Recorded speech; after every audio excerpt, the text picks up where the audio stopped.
There's a shift happening in the way we think about mental health. It's quiet, but it's hard to ignore. Tools and approaches that were once pushed to the margins are now being studied in labs, discussed in therapy rooms, and explored by people looking for new ways to understand healing and personal growth. Today, we are talking about one of those approaches, psychedelics, and what they might mean for healing, growth, and the way we understand ourselves. I am Swati, and dear listeners, you are listening to Healthy Mind, Healthy Life. This is a space where we talk about mental health in real terms. No jargon, no shortcuts, just honest conversation about what it takes to build a life that feels more like your own. Today, I am delighted to be joined by Stephan Kerby. Stephan, it's wonderful to have you here. Before we start our conversation, I would love for our listeners to get to know you a little better. So, can you introduce yourself and share a little about your journey and the work you do?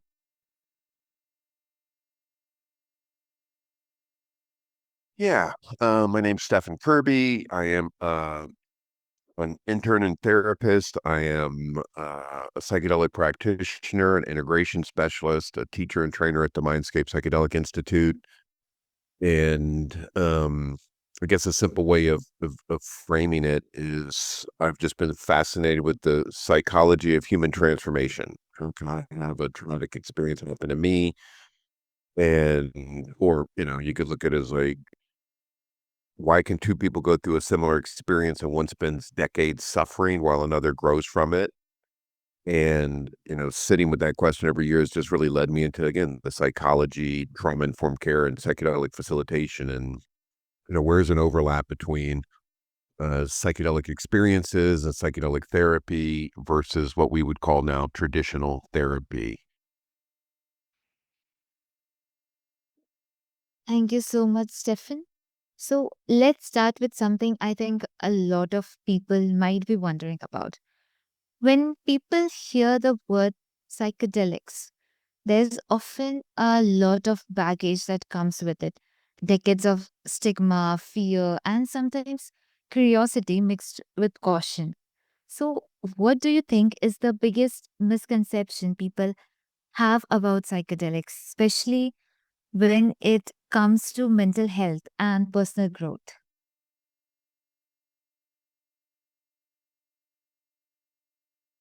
Yeah, well, first off, I mean, psychedelics, they're not magic.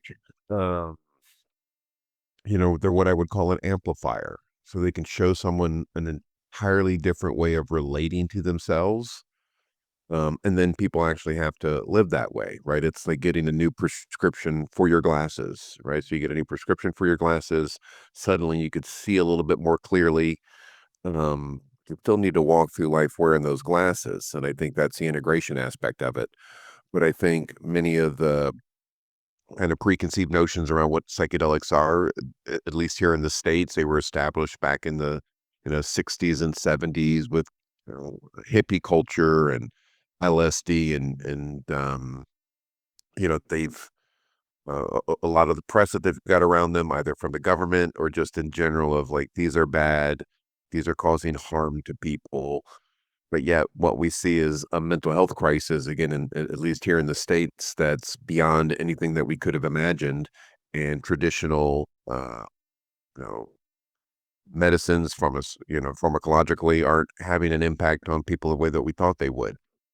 And what people are noticing is that some of these plants that derived from nature, psilocybin, for example, are having an impact, and people's mental health had just until recently just wasn't studied. I think there's a lot of anecdotal evidence about it. We know cultures all across the world had been using psychedelics in community settings, for the betterment of the community. So it shouldn't be a surprise to people that they're having the impact that they're having. But again, unlike a traditional, oh, prescription medication, right, where somebody will take something for uh, anxiety or depression. These are going beyond that. They're going deeper than that and really helping folks see an aspect of themselves of why are you depressed? What, what is bringing anxiety into your life? And how do we view those through a different lens than we've traditionally been looking at it through? I mean, if you think about what a human is, for example, if I'm looking at you on the screen, you are everything that you think that you are, right? Your name, your identity, your religion, all of these things have been on some level programmed into you. You've been domesticated. And when you say that to people, they think it sounds weird, but it's pretty easy to prove. Like if you grew up in Japan, you would be a completely different person, right? You would have a different culture, a different potential religion, a different experience, different thoughts, emotions. So when you can understand that, you realize that you are nothing more than a conglomeration of thoughts, emotions, and experiences that created this version of who you are. Well, once you could see that and see that from a deeper level, which psychedelics offer this opportunity to see yourself from perspectives that you potentially didn't have access to before. Well, okay, if I don't like this person that I am right now, this anxious or depressed person, huh? Well, with new thoughts, emotions, and experience, I can create a new version of myself. Well, then how do I do that? And that's where an integration comes in. So psychedelics at the most simplest level to answer your question is they provide viewpoints and perspectives on who you think you are that you might not have had access to. And then with those perspectives, you have an opportunity to shift and change. So instead of trying to mask um, the issue that the person is potentially dealing with, you're actually getting to the root of it, revisiting it, and then restructuring it to become whatever is in more alignment with how you'd like to show up in the world. I know that was a long answer. I think that reframe is really important. So let's go a little deeper into that. Why do you think psychedelics can sometimes reach places that talk therapy or medication alone may not? What's happening beneath the surface, whether that's neurologically, emotionally, or even spiritually, that might allow people to access something they haven't been able to reach before? Perfectly summarized. Okay. So let's bring this into everyday life for a moment. Imagine someone listening who is curious about this, but also, very cautious. Maybe they have tried traditional treatments and found that like they help to a certain point, or maybe they are simply looking for another way to understand themselves. What does it actually look like when someone begins exploring psychedelics as a part of their mental health journey? Well, it's gonna look different for everyone, um, and I think people should move into it cautiously, right? From necessarily a point of fear, but they should understand exactly what they're stepping into is because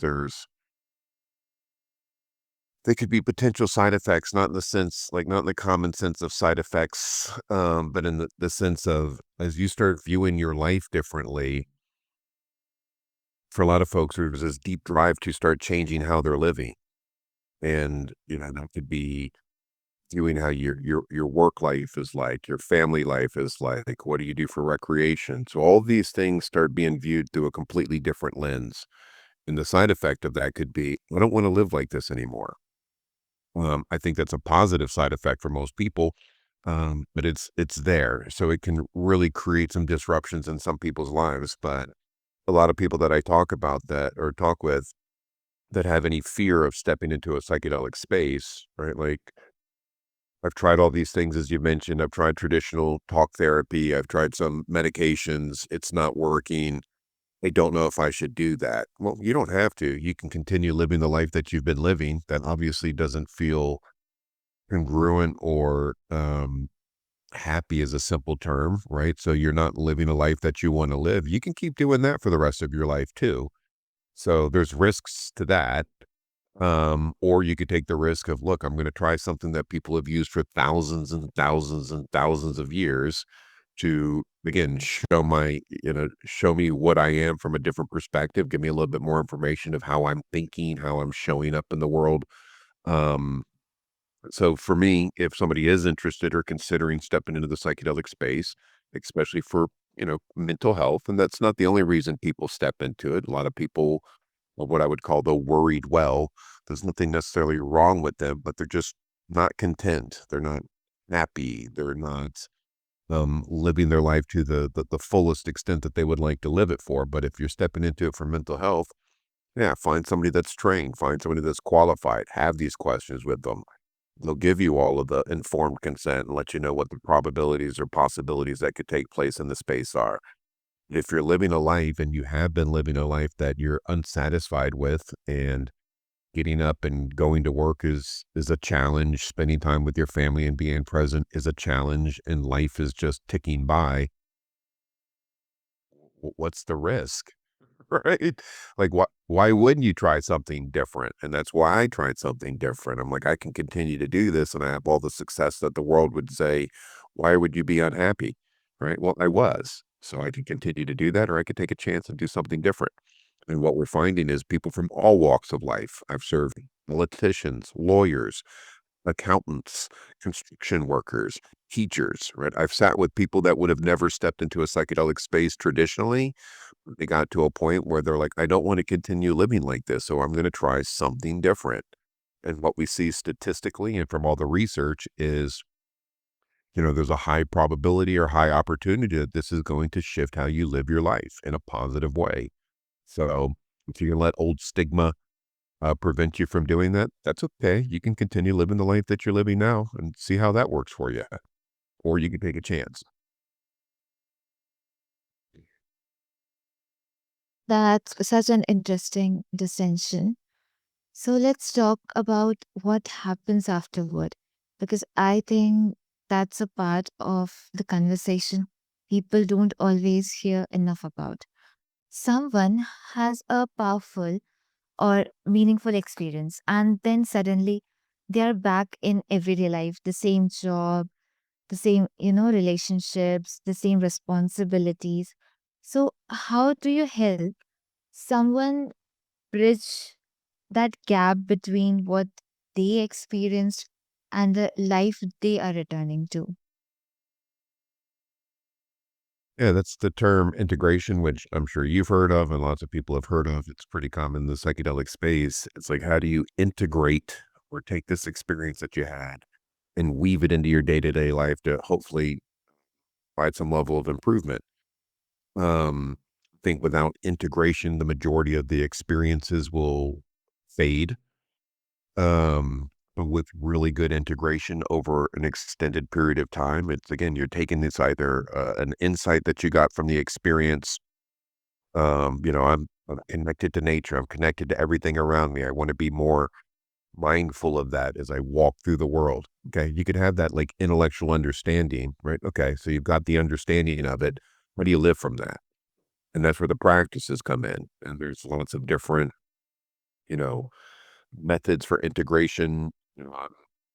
I'm more one in Eastern philosophy and neuroscience of, again, having some level of awareness and then moving into an awakening. But there's lots of ways that you could help people integrate these experiences, but that's ultimately the goal. I mean, having a large experience and then doing nothing with it kind of defeats the purpose. It's what we call doing the work. And again, that's what makes it different than like a traditional medication where you take it and you hope it fixes you. No, this is going to show you where you need to be, where you should make adjustments and make shifts and how you can see things slightly different. Well, then you have to do that. And that's a day-to-day practice. But if followed properly and done, you're going to see significant shifts and changes. And if not, it's yes, as you mentioned, it's a high probability that you're going to go back to what I call your baseline personality. Who were you before you stepped into space? And there's the neuroscience behind that. I mean, the ego, if that's the term you want to use, or the brain, it likes familiarity. It's always going to try to shift back to what it's familiar with, even if that familiar isn't helpful. It's just the way the brain operates. It's evolution. So you're trying to override, for me, I'm 53 years old. So if I did a psychedelic experience today for the first time, I'm trying to override 53 years of programming. That's going to be a journey. That's going to take a little bit of time. So having a right integration guide or an integration specialist or a therapist to help you with the experience makes all the difference in the world. Or it could be a somewhat wasted experience. So, are there any particular practices or routines that you have found helpful? Maybe journaling, therapy, community, or simply having conversations with people you trust?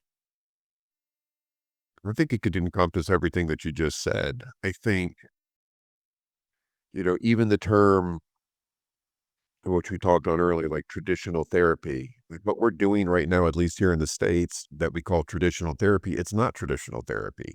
Jung was throwing people on a couch 150 years ago and then trying to like analyze their thoughts, emotions, and experiences.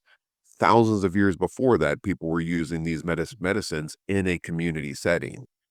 And again, what we've lost here in the West is community, right? Mom lives in another state, dad lives in another state. We barely see the family, right? We go to work for 10, 12 hours a day. That's our family until you get fired and then they no longer talk to you. So we're isolated people that have lost community, and community is where the majority of healing happens, especially if you're in a community of people that have had similar experiences already. Right? There's your integration, is living within a community of people that understand the experience that you've had. But again, if you don't have access to that, having a good therapist that understands it, having other people that you're close to who have had a similar experience that could relate to your experience, being out in nature. For me, personally, and the clients that I'm working with, I'm focusing on some level of awareness. Again, here in the West, people are so entangled in their thoughts. They're having 50 to 60,000 thoughts a day. None of them are thoughts that they consciously chose. Thoughts are just happening in their head all the time, and they're following them. They're believing them. They're emotionally reacting to those. And it's like getting people into some level of mindfulness or meditation and awareness practices so they can see and notice these thoughts and create a little bit of separation from these thoughts, and then try to eventually, again, start seeing reality just slightly different. So instead of reacting to reality, they're responding to it. And that's just a practice. So I use a lot more Eastern kind of philosophy perspectives and neuroscience. But yeah, journaling, walking in the woods, meditation, slowing down, God forbid, um, reading good books about topics that would be beneficial to integration and community are all just useful tools. So there's lots of ways you could approach it. That makes a lot of sense.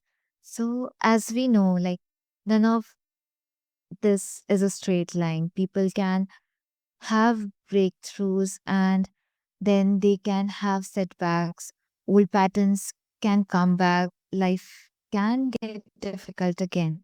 So, how do you help someone navigate that reality? The fact that healing isn't a one time event, and even a profound experience doesn't make us immune to struggle. Yeah, I mean, I call it the stages of awakening, right? And again, the things that I'm specifically working with people, you articulated it perfectly. It's not a straight line or a ladder, right? It's a spiral. You end up, revisiting the same lessons over and over, but hopefully with a little bit more clarity each time, right? And and I think we got a couple minutes. I'll go through this, what I call the stages of awakening. And the first stage is questioning, right? It starts when someone, when something's not working, right? Maybe you've achieved everything that you thought you want that would make you happy, or you still feel hollow, or you feel like something's missing. Or maybe the pain that that you're experiencing got loud enough to force you to question life, right? Is there more to life than this? Is there more? So that's this first step. Once people start questioning, and I think that can happen in a psychedelic experience, it can happen outside of a psychedelic experience. Um, the second stage is witnessing, right? Where you can start realizing you could observe your own thoughts and emotions. And you have to slow down to do that. You have to take time to do that. That simple shift changes everything. You move from anxious, right, to I'm noticing anxiety. Even using that term, I'm noticing, creates a little separation between anxiety and how it's arising in your body, right? There's this space between who you are and what you're experiencing. Once you start to able to witness these thoughts and emotions, and it's the next stage of what I call identification. You see that most of what you call me, right? Everything that I label as me, your beliefs, fears, roles, stories, right? It's just conditioned, as we touched on earlier, right? So you don't lose your personality. You just stop letting it define you. And then you start having these glimpses of presence, again, either through meditation or a psychedelic experience or quiet time in nature, where the mind just kind of shuts off. You're no longer trying to achieve things. And for a moment, you just experience presence, like this awareness, and it feels like coming home. And then it goes into the integration stage, which we just touched on, where you've had this experience. Great, you had it. But what do we do with it? Right. The real test is how you live out ordinary life. Like, how are you showing up on a Wednesday morning? Right. And then finally, it's embodiment, where awareness stops being this place that you visit and becomes where you live. Life still happens, as you said. You still feel grief. You still feel joy. You can feel anger, excitement, all of those things, but you're just not swept away by it. And you stop searching for the next big experience to complete you, because you realize the awareness you've been searching for is what you've been all along. And so I guess in conclusion, it's like awakening is about becoming something new. I always frame it as it's remembering what you've been under the noise the whole time. So it is a spiral, it's an arc, and it's a process, and different people could start on different spots on that spiral and different spots on that process, but I think everybody goes through that ultimately, and if you go through that, your life is going to feel and seem different. It's just the reality of it.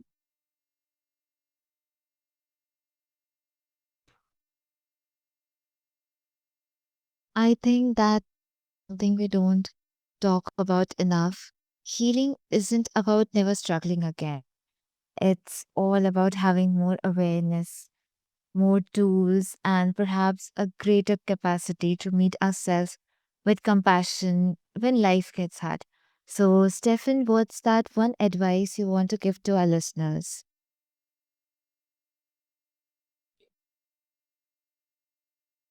We've got finite time on this planet, right? Clock is ticking. Everybody thinks that they have more time than they may have, right? All the people that I've been close to who have died in their 20s and 30s, they thought they had more time, right? There's no guarantee.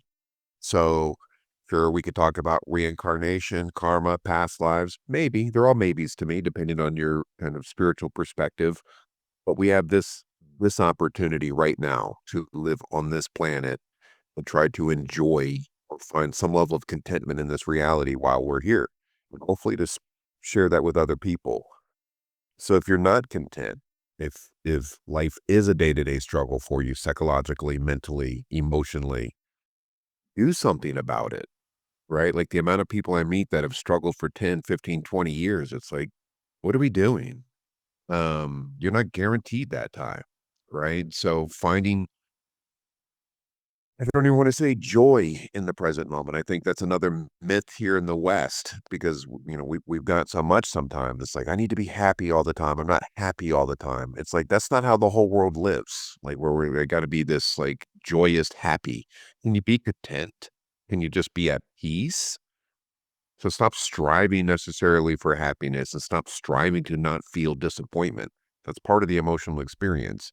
But with the limited time that you have on this planet, can you just sit in your backyard or sit on your porch or sit in your living room and take a few deep breaths and be content? Like, I'm okay right now. That's okay. I'm just okay. I'm at peace. That's more than most of the world has access to. So take some time for yourself. Find some contentment. Stop striving so much. We get so caught up in our identities as employees and what our job is and what our job title is. I could assure you, nobody on their deathbed is bragging about how good of an attorney they were. Like, nobody cares, right? It's like, what type of life did you live and what type of impact did you make while you were here? So look at your life, from a finite perspective. I mean, the people that I have conversations with, who are having an argument with some knucklehead and they've been laying it out on their head over and over for a week. I'm like, if you knew you had 2 days to live, how would you handle that situation then? You wouldn't care what that person, like, the person doesn't like me. You got 2 days to live. You think you're going to care what that person thinks? You're not. So we're living with this mindset of we have, all the time in the world. And it's like most people are living either in these future realities or this past reality. Oh, I had this argument with my friend last week and I'm replaying it in my mind over and over and over and over again. Waste of time. Or I'm going to have a conversation with my boss next week. So I'm replaying it or I'm playing it out in my head over and over and over. And I'm experiencing all of that. What about right now? So most people are putting off contentment, peace in this present moment for these things that they can't even touch, with no guarantee that they're ever going to happen or that their life is going to move beyond that moment. So slow down. Like the old analogy, stop and smell the roses. There's more to that than people think. So if you're not living a life that you want, you're in charge of that. You can't blame mom and dad forever. Can't blame your life circumstances forever. At some stage, you have to grab the bull by the horns and decide how you want to live the rest of your life and do it. Take risks, take chances, enjoy it, find peace in it. There's my rant. The journey inward isn't an escape, it's a return. And sometimes one of the most powerful things we can do is create the right conditions to meet ourselves honestly. Stephen, thank you so much for this conversation and for sharing your perspective with us. Before we wrap up, if anyone listening wants to learn more about your work or explore these ideas further, where can they find you? It's simple. www.mindscapeinstitute.org. You'll find everything about what we do, the work I do, videos, content, anything you're interested in. Way to contact me if I can help in any way, shape, or form. Um, yeah, that's it. Nice and simple. Mindscapeinstitute.org. Thank you once again, Stephen. And to everyone listening, you don't have to have all the answers today. You don't have to know exactly what your healing is going to look like or where it's going to take you. But if something in this conversation made you pause, a question, a curiosity, or simply the feeling that there might be another way, maybe it's worth sitting with that. Take your time, stay curious, and if you choose to explore anything related to your mental health, make sure you do safely and with appropriate professional guidance. Thanks for being here. I'm Swati, and this is Healthy Mind, Healthy Life. Take care of yourselves and that of each other.